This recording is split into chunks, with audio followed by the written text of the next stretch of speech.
So, were there any Panther chat songs when you were a teenager, similar to music from Public Enemy in Paris? Yes and no, but it wasn't really popular. It wasn't really something. What was that Curtis Watts Mayfield, group? Watch Prophets. Watts Prophets, were they kind of on that Watch, level or no? Am I? Watch Prophets did a lot of Afrocentric type stuff. You Oh, couldn't dance. okay, You would not play that at a club. You would, that was for the brothers at the with the bongos and that was for beatniks. That's what they gotcha. called it. They called it beatniks back then. Okay, that was kind of black beatnik music.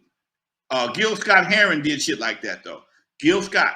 Gil Scott was the man back in the day that put the funk, put the flavor. He made radio friendly, uplifting black records, and as well did Curtis Mayfield. Curtis Mayfield was the man till he did Superfly. And I tell people all the time, when Curtis Mayfield flipped up and did Superfly, guess who else? Guess who followed his ass? My black ass. When Curtis Mayfield stopped doing revolutionary raps, people get ready, there's a train a coming. Oh, we're a winner, and everybody knows it's true. You got to keep on pushing, like your leaders tell you to. I mean, this kind of shit he was making. This is what made him want to be a Black Panther. That kind of shit. Okay? Go to old school Curtis Mayfield. Go to YouTube. Listen to some old school Curtis Mayfield. That's some of the funkiest shit in the world. It's been sampled all over the place. Even in the 70s, when we had groups like War, The World is the Ghetto, Why Can't We Be Friends? This is the kind of shit that we grew up on. This was, kind of hippie music, but it was like, hey man, why can't we be friends? It's just a simple ass song, but it asked the question that people was asking in their mind. But that's what music did back then. That's what music did. I'm so proud. Thank you, Doc. Come on, man. That's the song you play to your girl. That song will get you laid. I'm so proud to be loved by you. Come on, man.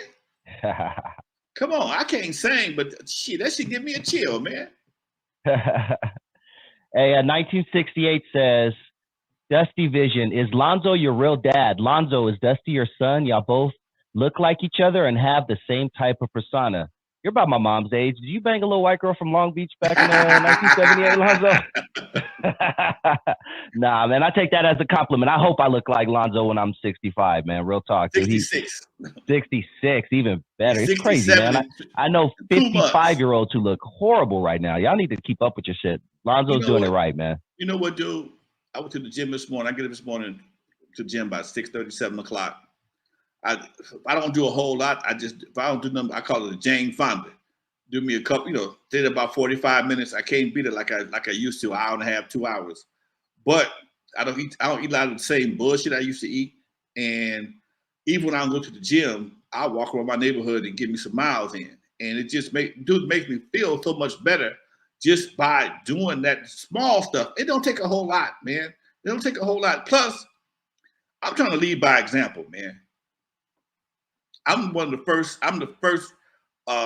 first OG Godfather on the West Coast of West Coast hip hop, and I feel like it's my responsibility to do my best to try and lead by example, man. That's just me. I felt it's my job to try and look as good as possible to show folks that you can do it too. One of my heroes is my cousin Lenny Williams. That dude, man, is 78, 79, still getting it in. Come on, man. You ain't got to be old and tired because you old. You can just be old. You ain't got to be old and tired. Shit. Facts, dude. Facts. Hey, Lonzo, this is a great question. And I'm actually going to preface it with something, but how big was reggae in the hoods of LA back in the 1970s and 80s when you were coming up? Was it a huge deal? Because 1968 has a question that made me think about that. 1968, it's a question, Alonzo. Everyone in the 70s was on either American Bandstand with Dick Clark or Soul Train with Don. How come Bob Marley and the Wailers were never on any of those shows? But can you tell us before you answer that about were people bumping Bob Marley in the 1970s in LA? Bob Marley was like, he was on the underground. Bob Marley, it was a whole. You got to understand. Back then, music was segregated, but it was also integrated. What I mean by that is, they would play a gang of white boy music. Okay, Steely Dan and Nino of the Nicky Villa Giovanni, all kind of stuff, and then they would drop in some Bob Marley at a live party. Might not get a lot of airplay, but on the black radio station, he might get a little airplay. But he wasn't gonna get it on he wasn't gonna get it on the white stations. It just was kind of funny back then, man. Every once in a while, a DJ would play it because back then, the playlist, a lot of stuff would come from the DJ themselves.